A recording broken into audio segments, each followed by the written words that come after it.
nosotros damos la bienvenida al economista Carlos Rivera, director de la Escuela de Economía de la Universidad de Cuenca.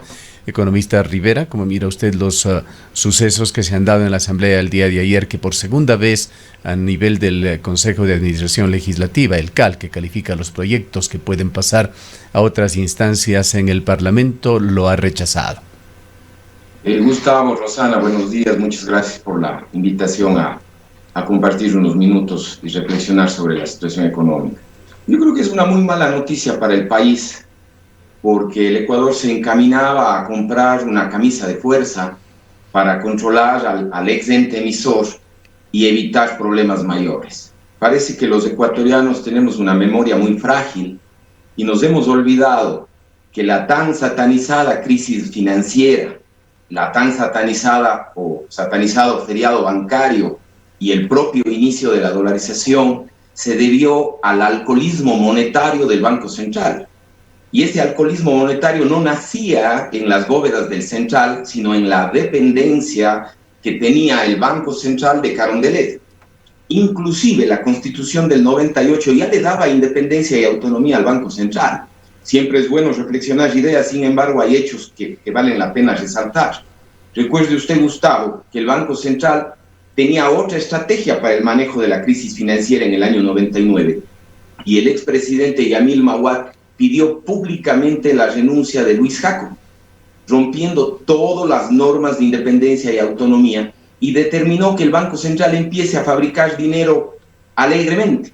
Esa fabricación de dinero alegre es la que terminó en los procesos de inflación y devaluación del año 98-99, que dio inicio a la dolarización y probablemente gestó una crisis financiera mucho más grande que la que podía ser. Naturalmente habían razones del impuesto a la circulación de capitales, un sistema financiero bastante laxo en el sentido de una desregulación desmedida, pero evidentemente uno de los motores de la crisis financiera del 99 precisamente fue un banco central que se convirtió en caja chica del gobierno central. Este proyecto de ley, más allá de los tecnicismos que lo ha explicado muy bien el economista Augusto de la Torre, yo creo que en la parte conceptual es una camisa de fuerza para evitar que el Banco Central se convierta nuevamente en una caja chica del gobierno central. Este proyecto de ley es extremadamente importante y trascendente dependiendo los programas económicos del candidato presidencial que gane en segunda vuelta. Si es que ganara Guillermo Lasso, probablemente este proyecto de ley no es tan necesario, porque ese programa apunta a la prudencia, a la sensatez. Sin embargo, el otro candidato presidencial, Andrés Arauz, lo que busca es propiciar una suerte de milagro económico asociado a una extraordinaria gestión revolucionaria, y lo que busca es crear una suerte de prosperidad económica ojalá en las primeras semanas de su mandato, para que sea asociado el mesianismo y eso le dé capital político para los siguientes pasos. Entonces, obviamente, para él es una excelente noticia que el Banco Central le pueda prestar al gobierno central. Para él es una excelente noticia que la dependencia o la gobernanza del Banco Central dependa de Carondelet, ¿no? En el sentido de que pueda usar abiertamente las reservas del Banco Central para pagar bonos de $1,000, para pagar las deudas con el municipio, y que es un desconocimiento y me parece que es una apuesta de fuego, ¿no? Yo reflexionaba, Gustavo, con el siguiente ejercicio. A mí me parece que Arauz y el negar esta ley es casi como que si usted este fin de semana le deja a su contador abiertamente su cuenta bancaria y él apuesta el fin de semana a los gallos y gana los gallos, y el día lunes llega con el dinero a su oficina. Yo le pregunto a usted, Gustavo, Rosana, si ustedes le felicitan o le despiden a ese director financiero, ojo, que ha ganado la pelea de gallos. Me parece que es una apuesta demasiado riesgosa porque está jugando con las expectativas de los agentes económicos. La teoría económica nos enseña algo que se llama la crisis por profecía autocumplida. Es decir, todos los agentes económicos estamos conscientes del riesgo que implica usar las reservas y que en un momento dado los dueños de ese depósito vayan a querer retirar del Banco Central y el Banco Central no tenga efectivo, no tenga liquidez y no tenga papeles. tenga cuentas por cobrar del gobierno central. En un escenario de un rum de corridas bancarias, de corridas, lo que va a generar es un sobresalto de los agentes económicos que vamos a acudir a las instituciones financieras a sacar nuestro dinero.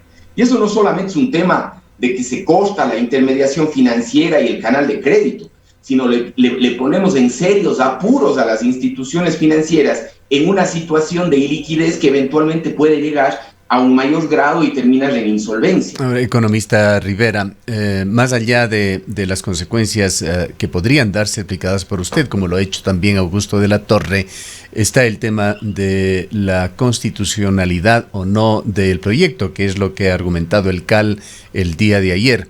Y se refieren en primera instancia al artículo 303 de la Constitución, que lo ponemos en pantalla y que señala que la formulación de las políticas monetaria, crediticia, cambiaria y financiera es facultad exclusiva de la función ejecutiva y se instrumentará a través del Banco Central.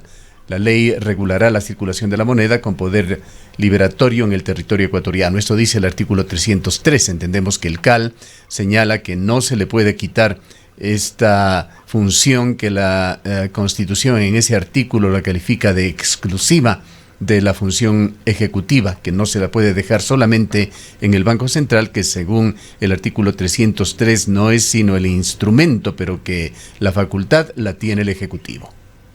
Mire, los juristas y los constitucionalistas sabrán encontrar el mejor camino. Yo voy a hacer una reflexión desde el mismo ámbito económico. Si nosotros revisamos los estatutos de los bancos centrales y de la política monetaria en el mundo, y no solamente hago referencia de países súper desarrollados como Australia, Nueva Zelanda, yo invito a que se revisen los estatutos del Banco Central chileno, del Banco Central colombiano, donde la política monetaria es potestad única y exclusiva del Banco Central.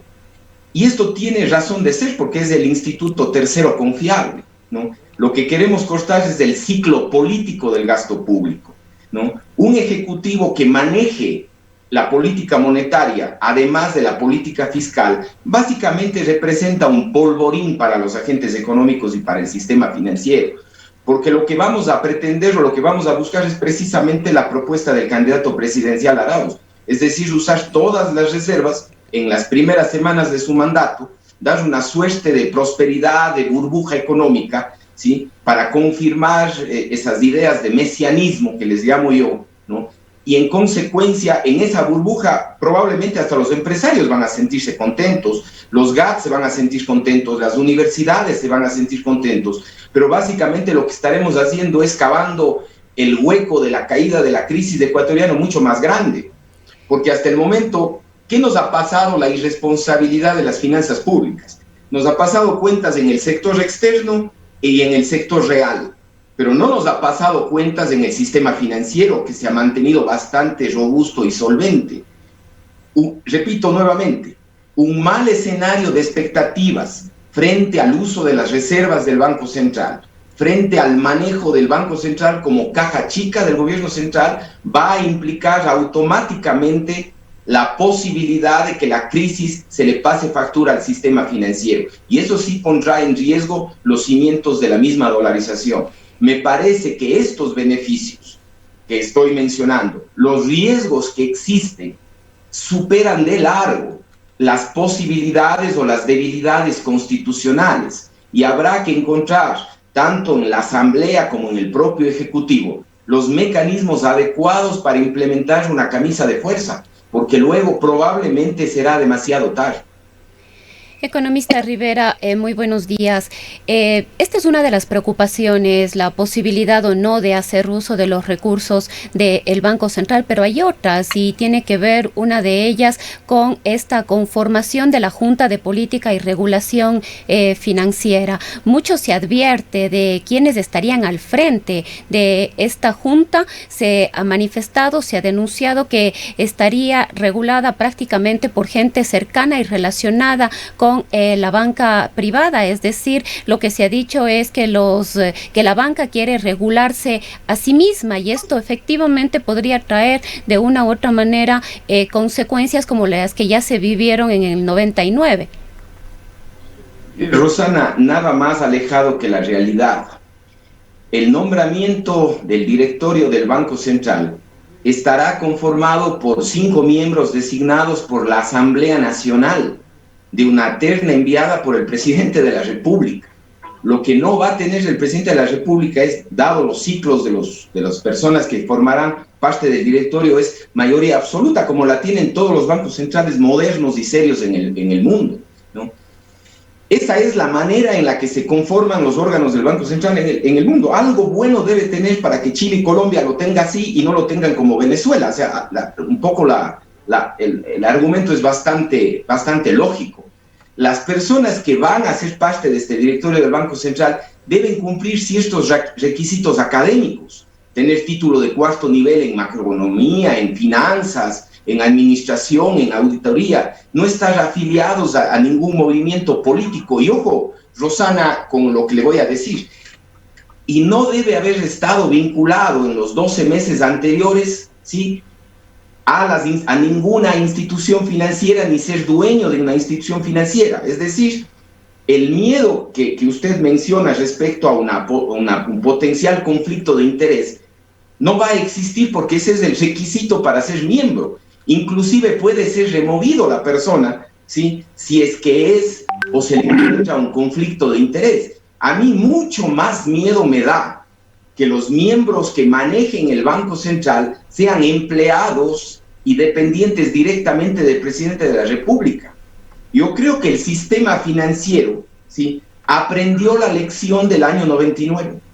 Y usted nota que en estos 20 años, el único sector que se ha mantenido incólume a la indisciplina fiscal, a los shocks reales, es el sistema financiero. Y mantiene niveles de prudencia, de solidez y de liquidez envidiables, no solo para la historia del Ecuador, sino para América Latina. El hecho de que no tengamos un banco central como prestamista de última instancia hace que todos los banqueros sean muy preocupados del dinero. Entonces, me parece que el proyecto de ley precisamente no va por la dirección que usted habla, en el sentido de que sea dependiente del sistema financiero, en primer lugar. Y en segundo lugar, repito, ese conflicto de interés que puede ser sujeto a remoción, aún así es mucho más o menos riesgoso y menos grave que un miembro del directorio sea dependiente del ministro de Finanzas y del presidente de la República. Economista Rivera, aquí vemos que el tema de la cronología es muy importante. Esta propuesta de ley ha sido enviada por segunda ocasión con el carácter económico urgente y por segunda ocasión rechazada. Pero en caso de ser aprobada sería en 30 días, si es que se lo trata ya en el legislativo, y allí entraría en vigencia. Entonces el presidente de la República, Lenín Moreno, sería quien tiene la opción de escoger a estos 5 candidatos que serían propuestos para que la actual Asamblea designe a los miembros de esta Junta de Política y Regulación Financiera. Lo que quiere decir que el próximo gobierno, sea el señor Lasso, sea el señor Arauz, sea Yacu Pérez, si es que todavía tiene posibilidades, no tengan ninguna opción en cuanto al nombramiento de los miembros de esta Junta, y esto va a generar sin duda la preocupación. Los intereses políticos van a estar de por medio, porque política y economía, nos guste o no nos guste, se entremezclan. Si es que esto sucedería, ¿en qué tiempo el Ejecutivo podría cambiar, así sea parcialmente, a los miembros de la Junta de Política y Regulación Financiera? Pues se señala allí hasta donde entendemos que durarían en su cargo un periodo de 5 años, es decir, que trascenderían al próximo gobierno. Ahí hay que generar una transitoria para el tiempo del primer directorio. Normalmente la observación que usted hace es precisamente la que todos los bancos centrales y países serios tienen. Es decir, lo que se pretende es que el presidente de la República nunca tenga mayoría en el directorio del Banco Central, porque caso contrario llegaríamos a lo mismo. Es decir, por más institucionalidad, por más autonomía, al final del día, al haber sido nombrados del presidente de la República, eventualmente responden a un interés del presidente de la República. Cuando usted hace la remoción parcial de los miembros del directorio, lo hace a mitad de mandato.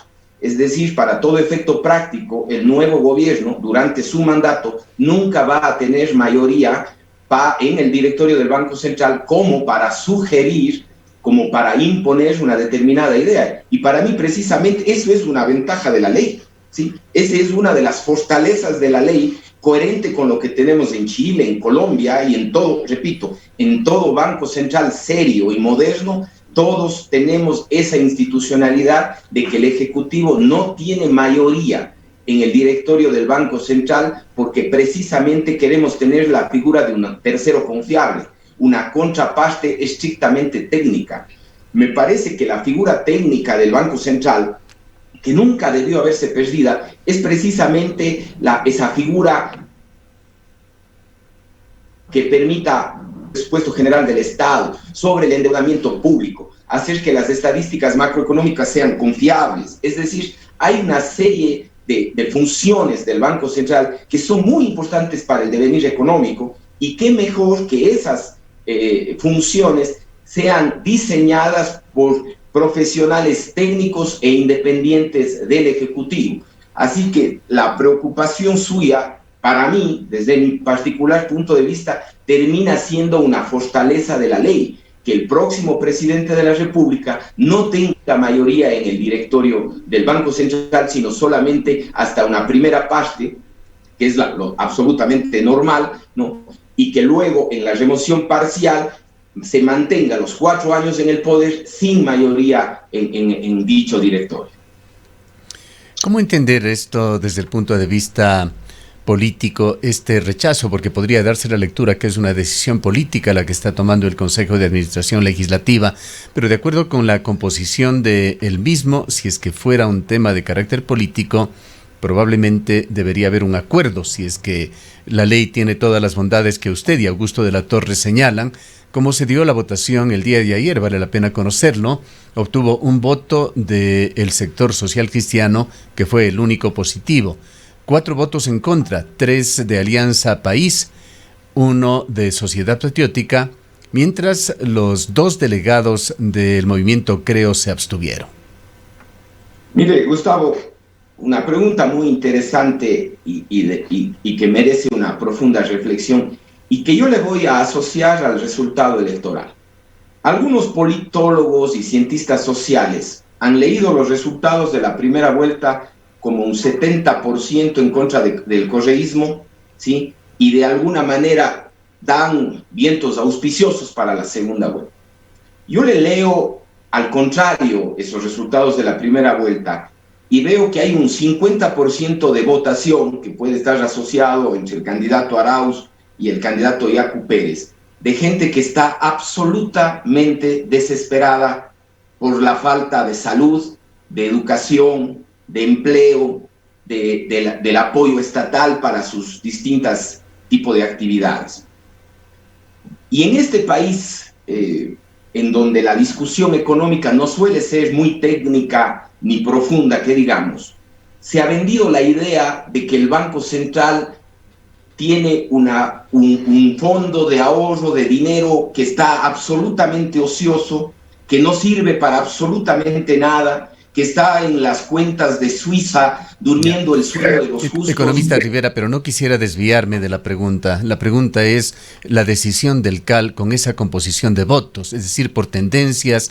Se supone que no hay una influencia allí, por ejemplo, de Unión por la Esperanza. Está el social cristianismo, está Creo, está Alianza País y está Sociedad Patriótica. Nos lleva a la duda de que a lo mejor tienen razón y efectivamente hay esa inconstitucionalidad que han señalado. Eso, verá, sobre el tema jurídico de la inconstitucionalidad, repito, los juristas del gobierno y del Ministerio de Finanzas deberían responder y encontrar el camino. Sobre la respuesta iba justamente allá, Gustavo.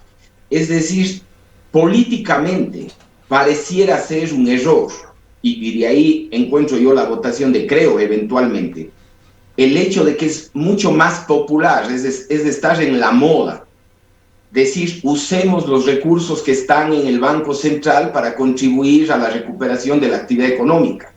En cambio, hay unos economistas aburridos, ¿sí? Le voy a poner esa terminología, que no queremos farrearnos de esa cantidad de dinero, que queremos apagar el sonido de la música y queremos cerrar las botellas de whisky cuando estamos a punto de estallar la fiesta.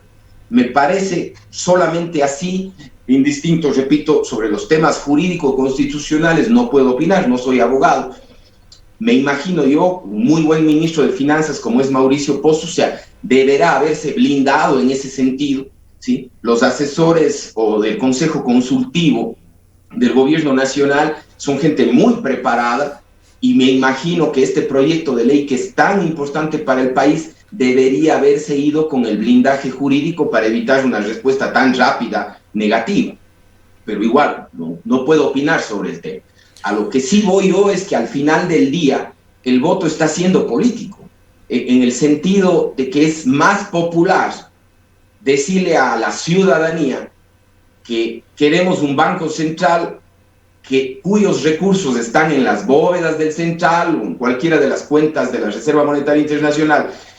Es mucho más popular decir, usemos esos recursos para pagar a las universidades, para pagar a los GATS, que decir no, paremos el hecho de ser caja chica del gobierno central.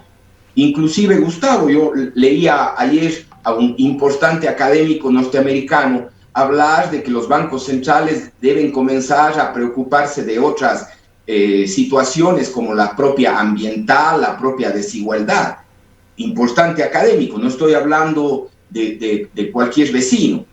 Esta persona va en esta línea la propuesta, sin embargo yo discrepo y este propio académico en su razonamiento evidentemente lo que dice es ¿qué banco central tengo? Si yo tengo un banco central confiable, con buena reputación, con buena credibilidad, puedo ponerme a jugar de esa manera, pero cuando el banco central no tiene buena reputación, no tiene buena credibilidad, no es bueno que se ponga a jugar con el dinero de los agentes económicos. Aquí quisiera poner una analogía. La política monetaria es como un buen whisky. Para las personas que no hemos abusado en el pasado del alcohol, es preferible tener el bar abierto. Pues.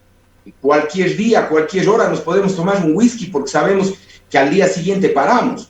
Pero cuando una persona es alcohólica no se puede tomar ni una copa de vino, ni un vaso de cerveza en ningún momento del tiempo porque se va de largo. Hay que recordar, el Ecuador es un alcohólico monetario y esta ley lo que hace es evitar que el Ecuador nuevamente caiga en el alcoholismo monetario. Ya tenemos la drogadicción fiscal y lo que nos ha parado de tener una crisis mayor en estos últimos 14 años es que teníamos más o menos blindado el central, a pesar de que hubo un hueco fiscal de $2.000 millones y préstamos por $2.000 millones. Es decir, no es la primera vez que el gobierno central, después de la dolarización, se va a tomar recursos del banco. Va a ser la segunda vez, pero ahora se amenaza a hacer agresivamente con propuestas de uso directo de la reserva y probablemente del dinero electrónico, del manejo del dinero electrónico. Entonces, le agradecemos, economista Rivera, por habernos atendido. El economista Carlos Rivera es director de la Escuela de Economía de la Universidad de Cuenca. Son las